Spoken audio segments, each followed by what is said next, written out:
we have to keep the lights on at the end of the day. We have to make it sustainable for us to keep doing this as well. So, how do we go from making a few videos on like eco topics in your bedroom or like in the down low to actually transitioning to bigger projects?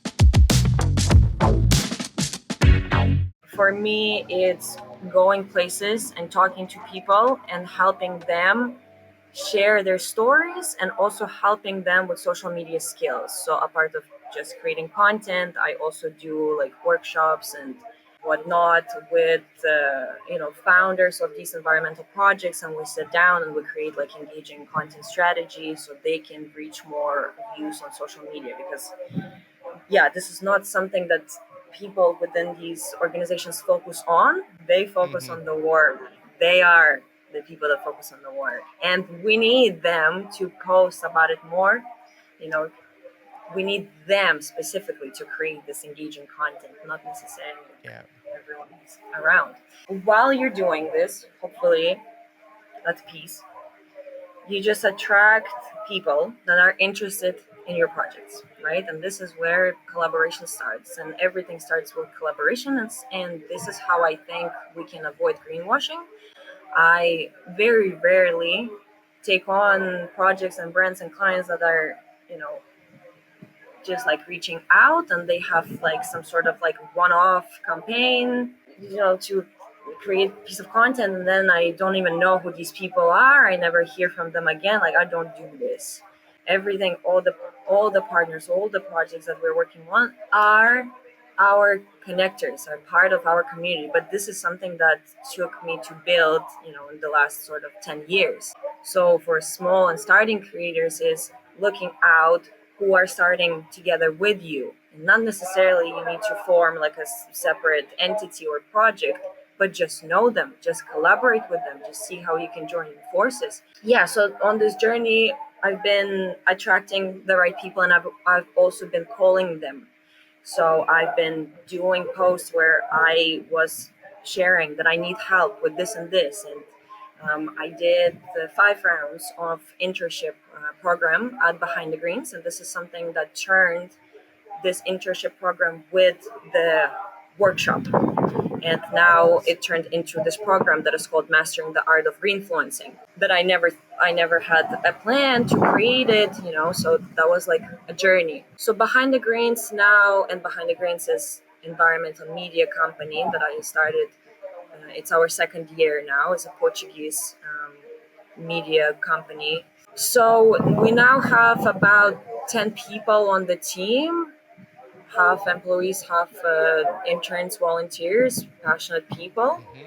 And this is something that, of course, helps massively. Is having team, having inspiration. Is a lot of give and take. We do like a lot of group calls. Every project starts with an idea and with inspiration, be it from social media. I see someone post about the project, or I see the project itself. It gives me an idea. I reach out to them. We start the conversation. Like, you never know from the beginning, like a full project. And if we're talking about sponsors and funders, right now, this thing is really picking up. So there's just like so much more opportunities. It's absolutely unheard of. They're really on every corner because this conversation is, you know, hype, is It's a top, hot is topic. needed. Yes. Before that, it was hard to convince people. First of all, like, environmental content creator, what is it? Green influencer, what is it? It was hard to convince people that they should invest in some sort of, like, even if you are a sustainable brand, you need to invest in some sort of like storytelling about how you are making a difference and all of that. Now there are content creators within the companies that is their full-time job to explain that. So like within just the industry is progressing so much. It's absolutely huge potential. But what I usually do, like, for example, with this project, I find organizations that I want to visit, and then we pitch this idea to the brand, to a company, to organization. We have our like trusted connections, and sometimes brands reach out to us, So sometimes not only I would like participate in their campaign, I would present them my own, or be like, oh, actually, how about you just invest in our project? So that usually involves like going there, helping them with social media, creating content, and sharing it. Sharing it. We now have like social is 6 social media platforms on different channels. Oof. So yeah, growing that, growing exposure and awareness for these projects. I'm just gonna pause this quickly here. Do you have some thoughts on that? Because I feel like that's also something you've been doing with Curious Earthlings. Yeah, so I will be the first to say that I am terrible at outsourcing things because I get an idea and I want to have every aspect of it just because I'm a nerd and I like having my hands on it. But It's our baby. it is, but having a team is critical whenever it comes to doing anything large, especially something like a documentary. Even if it's just managing stuff behind the scenes and you know putting documents together, like just having people to collaborate with is everything. The difference between short form and long form, generally long form, you're going to be putting that on. I mean, if you have a YouTube channel with sponsors and subscribers, like that's awesome. But if you're doing it more I guess we can consider the traditional route, it would be pitching it to like a network. So a Curiosity Stream, a Netflix, Water Bear Network, stuff like that. Either just go make the project and then try and sell the rights to it for broadcast, or you could try and get sponsors and investors and funding up front to go make the project. That's a lot harder if you don't have connections. For me, I'm at a point to where I'm just trying to make stuff and then see who's interested. So if a network is interested, I mean, you think about a network like Netflix, they're always looking for content, right? So if you go out and you even film something short, 5 minutes long, but it gets the point across and it's like a little micro documentary, you can use that to then pitch a much larger project because you've sort of proven that, hey, these people are interested. This is the concept. I'm capable of doing it. So it's a much longer process.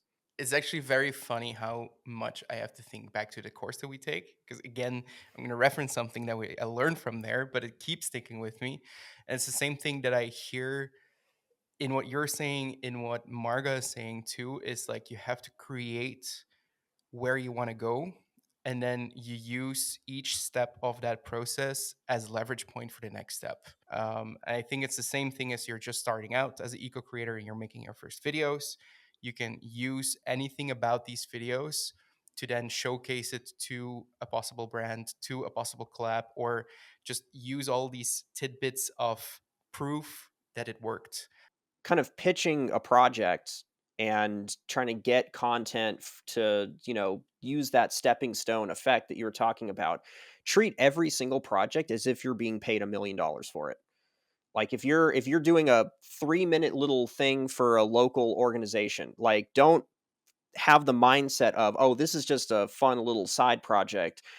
And then whenever the real project comes, it's like, no, this is the real project. Like this is going to then lead to you making something else and you meeting someone and then maybe a year from now getting funding for that big project. So if you treat this as like some side thing, you're never going to be in the mindset and you're never going to be ready for whenever that $1 million project comes in. So treat everything as if this is the big one. And whenever that big one does come, you'll already be ready to go. Create your own luck, as they Create your call own it. luck. Totally.